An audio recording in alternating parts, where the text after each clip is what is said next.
Stage पे जलवा अफरोज मुअज़्ज़ज़ उलमाए किराम बिलखुसूस हज़रत अल्लामा मौलाना रजाउल करीम साहब व मेहमानान रसूल, मेरे अजीज़ बच्चों, जवान दोस्तों, बुज़ुर्गों, इस्लाम की बाइज़्ज़त ख़वातीन,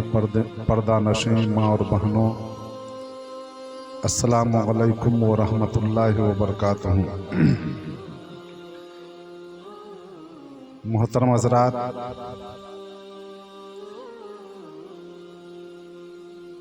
सात रोज़ से मुसलसल शुहदाए करबला के बयानात को समाअत कर रहे थे। हज़रत हसनैन करीमैन रदी अल्लाह ताला अन्हुमा और उनके हमराह, उनके अहलो अयाल, रिश्तेदार जो करबला की धरती तक गए थे, पूरे वाक़यात को, पूरे सवाने उम्री को हज़रत अल्लामा मौलाना रजाउल करीम साहब बड़े अच्छे अंदाज पे, बड़े निराले अंदाज पे वो आप तमाम हज़रात को सुना रहे थे। और आप तमाम हज़रात मुसलसल 7 रातों से गौर से उसे समाअत कर रहे थे और अपने कुलूब को ताज़गी बख्श रहे थे। इन अजीम शख्सियतों के बाद ये खताकार, ये बदकार, सियाकार, गुनाहगार, एक अदना सा इंसान हूँ मैं, आप लोगों के सामने हाजिर हुआ हूँ। ये आप लोगों की ज़र्रा नवाजी है, ये आप लोगों की मोहब्बत है और आप लोगों की ज़र्रा नवाजी है कि आप लोगों ने इस नाचीज़ को उस लायक समझा और मुझे भी स्टेज का काबिल समझा और मुझे भी बोलने का मौका दिया। तो मैं भी इसी गर्ज से अक्सर मैं बोलता हूँ हर जगह जहाँ उलमाए किराम मौजूद रहते हैं, ये सोचकर कि मैं भी 2-4 बातें बोलूँ, थोड़ी देर लब कुशाई करूँ और बोलने में अगर कहीं कोई गलती अगर हो जाए तो ये उलमाए किराम अगर इस्लाह फरमा दे तो आने वाला दिनों पे मैं भी कहीं बोलने का लायक बन जाऊँ। इस घर से जब भी मौका मिलता है मैं बोलता हूँ और हर जगह मैं अलल ऐलान इस बात को मैं बोलता भी हूँ। बहरकैफ ये आप लोगों की ज़र्रा नवाजी, रात काफ़ी हो चुकी है। मेरा माइक पे आते ही शायद बहुत सारे लोग डर भी गए होंगे और मिल्की का ये माहौल ही बन चुका है कि जब भी मुझे माइक के सामने पेश किया जाता है तो लोगों के दरमियान एक अजब सा डर होता है। सबको यही सोचता है कि माइक पकड़ा तो अब सबका जेब खाली करवाएंगे, लेकिन शायद सब जेब खाली कर चुके हैं और मैं आप लोगों से क्या मांगूं और कुछ मांगने का है भी नहीं। आइए थोड़ी देर गुफ्तगू करूंगा इंशाअल्लाह ताला, उसके बाद फिर प्रोग्राम इख्तिताम तक पहुंचेगा। अल्हम्दुलिल्लाह अल्हम्दुलिल्लाह नहमदुहु व नसल्ली अला रसूलिहिल करीम, अम्मा बाद फ़अऊज़ु बिल्लाहि मिनश शैतानिर रजीम, बिस्मिल्लाहिर रहमानिर रहीम। क़ुल ला अस्अलुकुम अलैहि अजरा इल्लल मवद्दत फ़िल क़ुरबा, सदक़ल्लाहुल अज़ीम व बल्लगना रसूलुहुन नबियुल अमीनुल करीम व नहनु अला ज़ालिका लमिनश शाहिदीन वश शाकिरीन वल्हम्दुलिल्लाहि रब्बिल आलमीन। कौनैन में बुलंद है रुतबा हुसैन का, कौनैन में बुलंद है रुतबा हुसैन का, फर्शे ज़मीं से अर्श तक शोहरा हुसैन का, फर्शे ज़मीं से अर्श तक शोहरा हुसैन का, अब बेमिसल है जहां में कुंबा हुसैन का, बेमिसल है जहां में कुंबा हुसैन का, सुल्तान दो जहां है नाना हुसैन का, सुल्तान दो जहां है नाना हुसैन का, और कत्ले हुसैन असल में मर्गे यजीद है। कत्ले हुसैन असल में मर्गे यजीद है। इस्लाम जिंदा होता है हर करबला के बाद। इस्लाम जिंदा होता है हर करबला के बाद। मोहतरम हज़रात, मैंने अभी अभी खुतबा मसनूना के बाद कुरान मुक़द्दस की एक मशहूर और मारूफ आयत मुक़द्दसा की तिलावत करने का शरफ हासिल किया है। इस आयत करीमा का तर्जमा और इनके मुताल्लिक चंद बातें आप हजरात के सामने अर्ज करने से कबल, दो चार बातें बयान करने से पहले, आइए सबसे पहले हम और आप मिलकर उस नबी की बारगाह पे दुरूद व सलाम भेजें जिन्होंने इस कुर्रे अर्द पे खड़े होकर अपने अंगुस्ते मुबारक से इशारा फरमाया तो डूबा हुआ सूरज पलट आया। आइए उस नबी की बारगाह पे दुरूद व सलाम भेजें जिन्होंने दरख्तों से कहा तो दरख्त कदमों पे सरब सुजूद हो गया। आइए उस नबी की बारगाह पे दुरूद व सलाम भेजें जिन्होंने कंकड़ियों से कहा तो कंकड़ियां बंद मुट्ठी पे पुकार उठी, अशहदु अल्ला इलाहा इल्लल्लाह व अशहदु अन्ना मुहम्मदन अब्दुहु व रसूलुहु। आइए उस नबी की बारगाह पे दुरूद व सलाम भेजें जिनके सदके में हमें औलाद मिली है, जिनके सदके में हमें ईमान मिला है, जिनके सदके में हमें दौलतें मिली है, जिनके सदके में हमें जान मिली है, जिनके सदके में हमें कुरान मिला है, जिनके सदके में हमें रहमान मिला है। आइए उस नबी की बारगाह पे दुरूद व सलाम भेजें जिनके सदके में सारी कायनात को वजूद बख्शा गया, यानी नबी आखिर ज़मां, खातम पैगंबरा, शाफी महशर, अहमद मुख्तार, सारे नबियों के सरदार हुजूर अकरम नूरे मुजस्सम सल्लल्लाहु ताला अलैहि वसल्लम के दरबार गोहरबार पर झूम झूम कर दुरूद व सलाम की हदिया निछावर करें और अपनी गुलामी का सबूत पेश करें। पर ये बावाज बुलंद अल्लाहुम्मा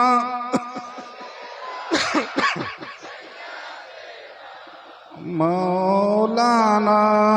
मोहम्मद वाला आले सैयदना वाला आले सैयदना मौलाना मोहम्मद। मोहतरम हजरात, मैंने जो कुरान मुक़द्दस की जो आयत करीमा की तिलावत किया है, अल्लाह तबारक व तआला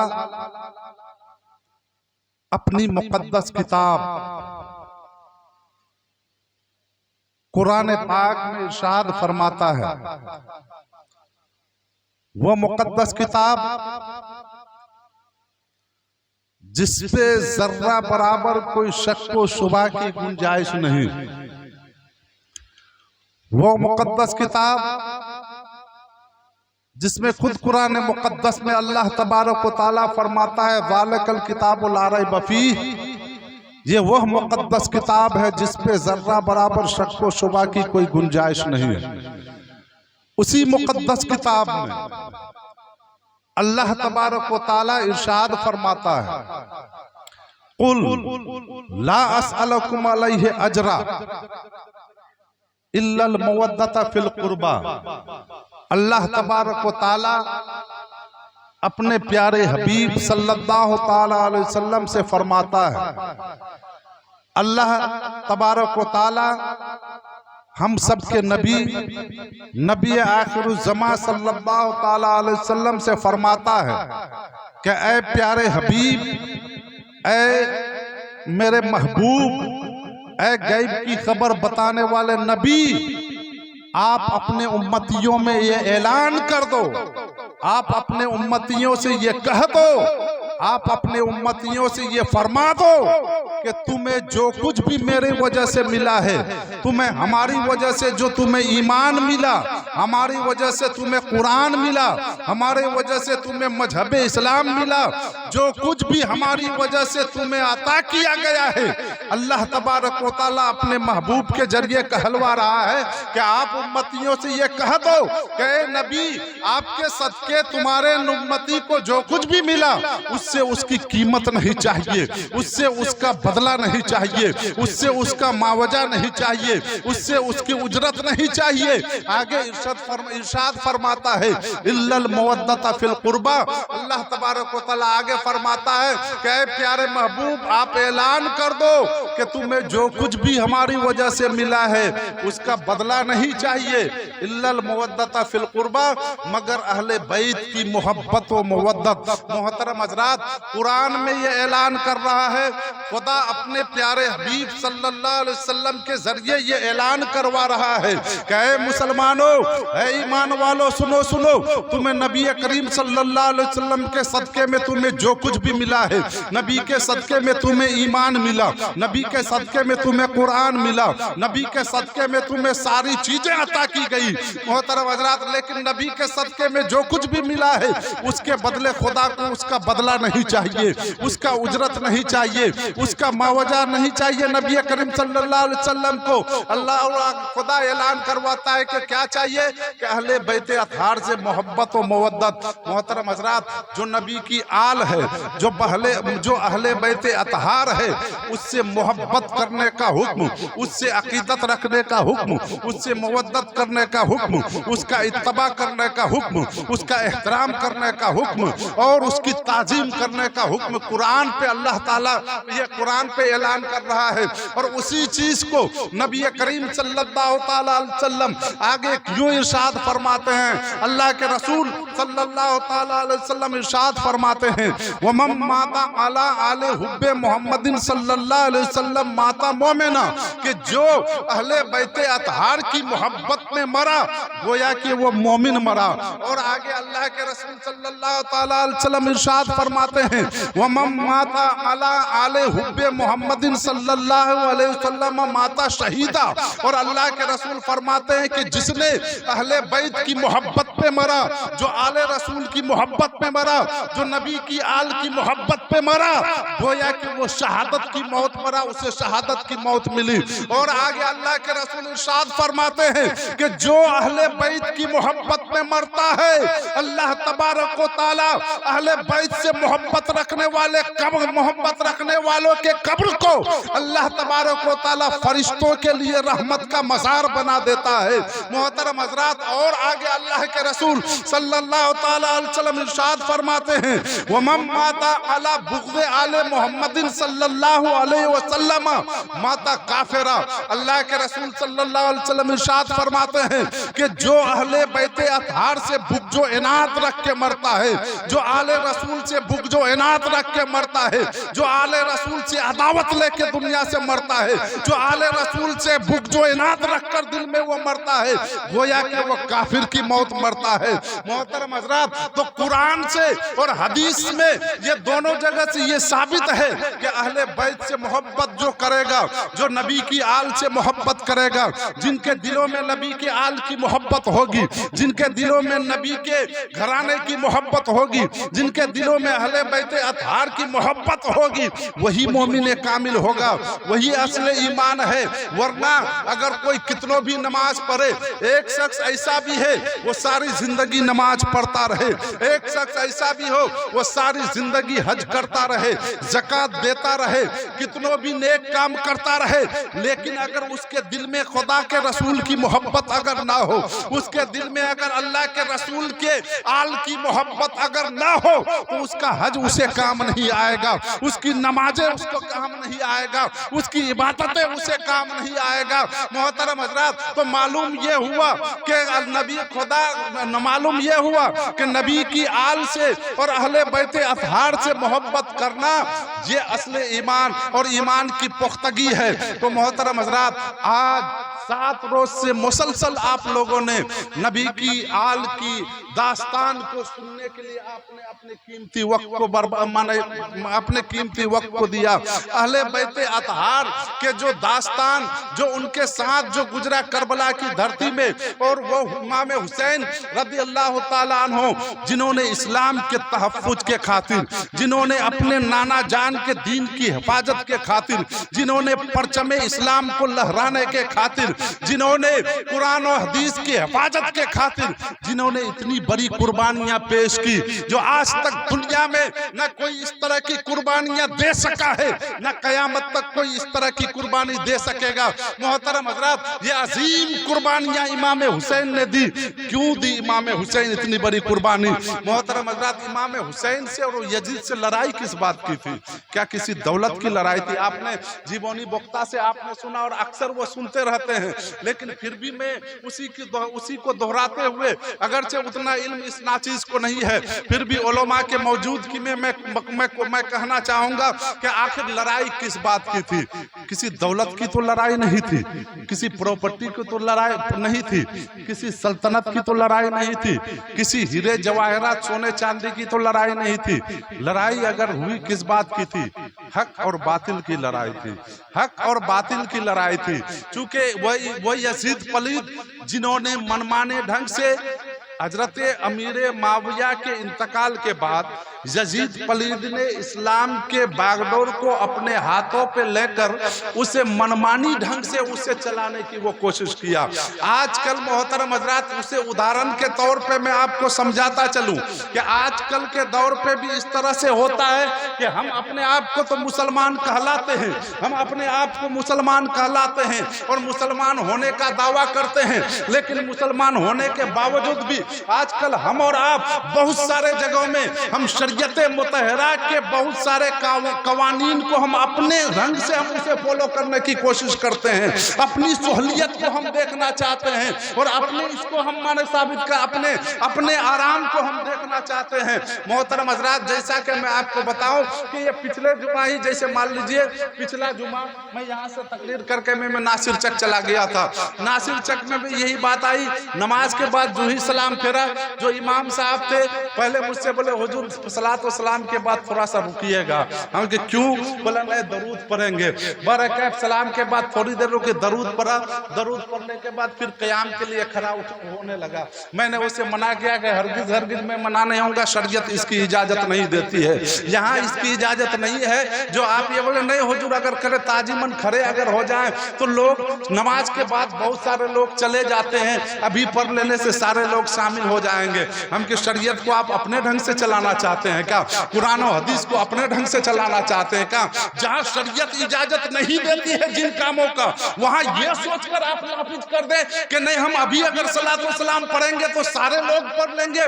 और बाद में पढ़ेंगे तो लोग चले जाते कम लोग हो जाएंगे। तो ये फिर कैसी मोहब्बत है आपकी? कैसे मोहब्बत रसूल आपके दिल में है? अगर वाकई आपके दिलों में मोहब्बत रसूल है, वाकई अगर आप रसूल से मोहब्बत करना जानते हैं और आपके दिल में अगर रसूल की मोहब्बत है, आप दरूद व सलाम पढ़ना जानते हैं, दरूद से अकीदत रखते हैं, मोहब्बत रखते हैं, तो क्या 10 मिनट का वक्त आप नहीं दे सकते हैं? नमाज के बाद आप 10 मिनट रुक के सलात व सलाम आप नहीं पढ़ सकते हैं? वहां अपनी सहूलियत देखते हैं कि हम जैसे चाहेंगे वैसे हो जाए। मोहतरम हजरात, वहां भी ये बात है। उसी तरह का मैं उदाहरण के तौर पे मैं समझाता चलूं, यजीद पलीद भी इस्लाम को अपने बागडोर माने अपने हाथों पे लिया और वो भी मनमानी ढंग से चलाने की वो कोशिश किया। वो सोचा कि इस्लाम में शरीयत मुतहरा पे नमाज फर्ज है, क्यों ना हम नमाज को माफ कर दें, नमाज पढ़ने की जरूरत नहीं है। वो सोचा कुरान और हदीस का हुक्म है, तार माने शराब पीना हराम करार दिया है, हम उसको जायज करार देते हैं, पावर तो मेरे हाथों पे है। वो सोचा कि ना माने जना करना ये गुनाह कबीरा है, ये गुनाह कबीरा है, हराम है, हम क्यों नहीं उसको आम कर दें। गर्ज के जितनी बुराइयां उसके अंदर थी, अपने उस आदत के मुताबिक वो इस्लाम के बागडोर को अपने हाथों में लेकर इस्लामी कानून को वो नाफिज करना चाह रहा था और उसी ढंग से इस्लाम तौर तरीका को वो चलाना चाह रहा था। जहाँ इस्लाम बदनाम हो जाता, लोग इस्लाम के ऊपर उंगलियां उठाते और तरह तरह के माने तरह तरह की बातें होती, और यही वजह थी जो मनमाने ढंग से वो आवाज थोड़ा सा एक जाते चनचनिया हो गई, थोड़ा सा आवाज को। और इस्लाम माने क्या बोल रहे हैं कि उस तरह से जब वो माने मनमानी ढंग से वो चलाने की कोशिश की, उसी दरमियान हमारे जीवनी वक्ता साहब के जबानी भी आपने सुना कि इमाम हुसैन को माने ये एक कासिद भेजकर ये खबर दिया कि कुछ लोग थे इमाम हुसैन के साथ, और ये उस वक्त हजरत इमाम हुसैन रदी अल्लाह ताला उस वक्त जिस वक्त ये खबर भेजा गया था, तो उस वक्त हजरत इमाम हुसैन रज़ी अल्लाह ताला अन्हु मक्का मुकर्रमा में वो थे। मोहतरम हजरात, ये खबर भेजा गया उस वक्त के माने फौरन इमाम हुसैन रज़ी अल्लाह ताला अन्हु यजीद की बैत को कबूल कर ले, और उसके साथ अब्दुल्ला इब्ने जुबैर और कम चंद लोग थे। ये कहा गया वो अगर उसकी बैत को यजीद को खलीफा नहीं मानेगा, यजीद को अमीरुल मोमिनीन अगर नहीं मानेगा, यजीद को इस्लाम का अगर बादशाह और उसका अमीरुल मोमिनीन अगर नहीं मानेगा, तो उन लोगों को कत्ल कर दिया जाएगा। मोहतरम हजरात, यजीद के फिस्को फजूर से, यजीद के जुल्म तशद्दुद से, यजीद के जुल्म माने जबर से बहुत सारे लोग डर कर उसे तो मानने लगे थे। लेकिन वह इमाम हुसैन, जब उसके पास ये खबर गई, वह इमाम हुसैन जिनके रगों में हजरत अली का खून दौड़ रहा हो, वह इमाम हुसैन जिनके रगों में खातून जन्नत फातिमा ज़हरा का दूध खून बनकर तो माने दौड़ रहा हो, वह इमाम हुसैन जिनका सवारी खुद नबी करीम सल्लल्लाहु अलैहि वसल्लम बन गया हो, वह इमाम हुसैन जिनका बचपना का आलम यह था कि नमाज की हालत पे अगर नबी करीम सल्लल्लाहु अलैहि वसल्लम के पुश्ते मुबारक पे अगर वो बैठ जाते हैं तो नबी करीम सल्लल्लाहु अलैहि वसल्लम सजदे को तूल कर देते हैं। वो इमाम हुसैन जिन्होंने बचपने पे जब हजरत उमर फारूक रज़ी अल्लाह ताला अन्हो की औलादों को वो बोल देता है कि अब्दुल्ला माने बात है, तुम गुलाम, तुम्हारा बाप मेरा गुलाम, हमारे नाना का गुलाम, तो उस चीज को सनद के तौर पे उमर फारूक लिखवाने के लिए आ जाते हैं। इस वाकया को आपने सुना होगा, मैं बताता चलूं कि बचपने का आलम था, और बचपने के आलम में जानते हैं बचपना में अक्सर क्या होता है, बचपना का आलम ये छोटा छोटा बच्चा अगर होता है तो बच्चों के अंदर ये आदत होती है कि अगर कोई चीज अगर है तो बच्चों में आपस में तेरा वो नहीं है, उठो तो मेरा है, उठो तो हम लोग का है, वो मेरा है, अपने आप को बड़ा जताने की वो सब बच्चों के अंदर ये फितरत होती है। मोहतरम हजरात, जब हजरत इमाम हुसैन बचपने का आलम है, मदीने के गलियों में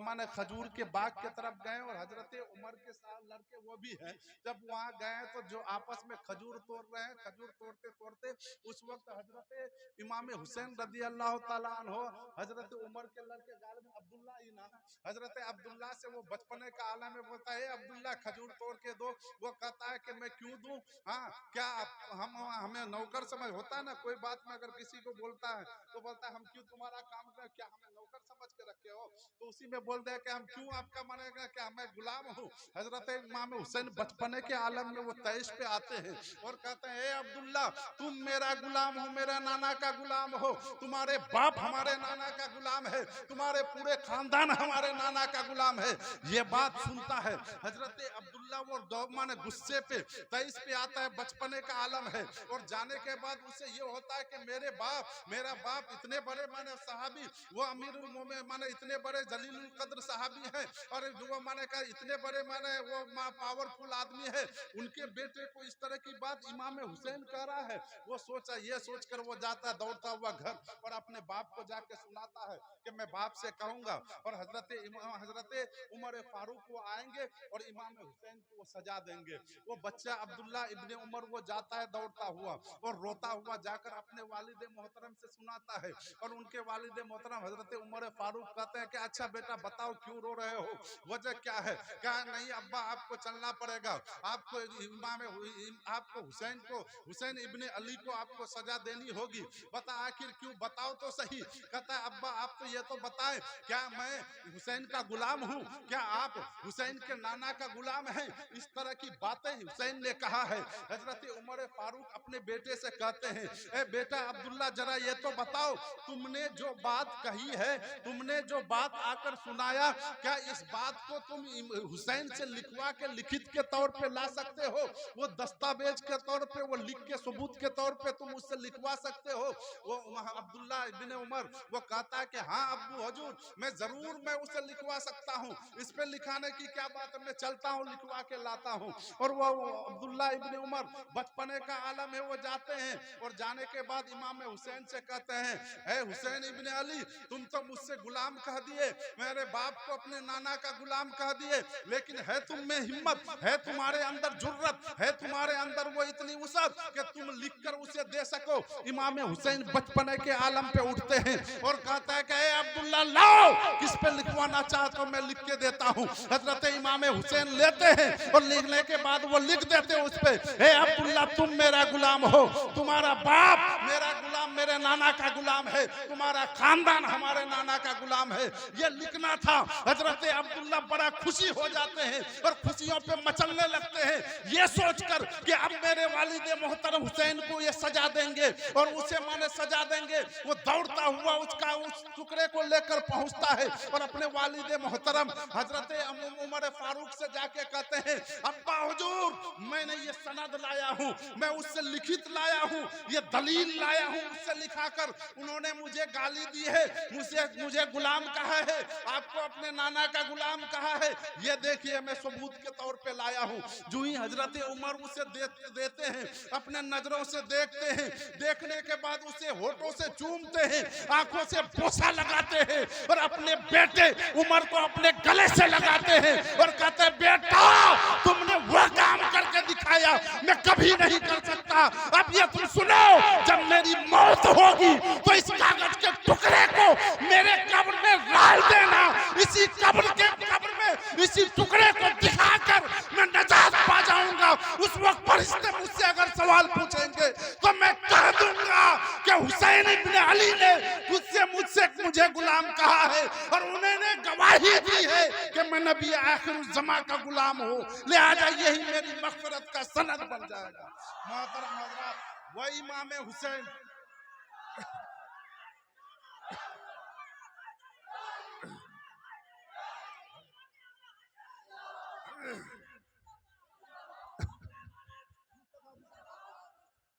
मोहतरम हज़रात, वो इमाम हुसैन जिनका बचपने का ये आलम हो, वह इमाम हुसैन जिनके बारे में बचपना का ये आलम है कि बचपने में जब वो हजरत माने जब आपस में दोनों भाई होता है ना, दो भाई अगर कहीं अगर बैठता है और दोनों भाई बैठने का अगर लिखने पढ़ने के लिए लिखा, अगर कोई अगर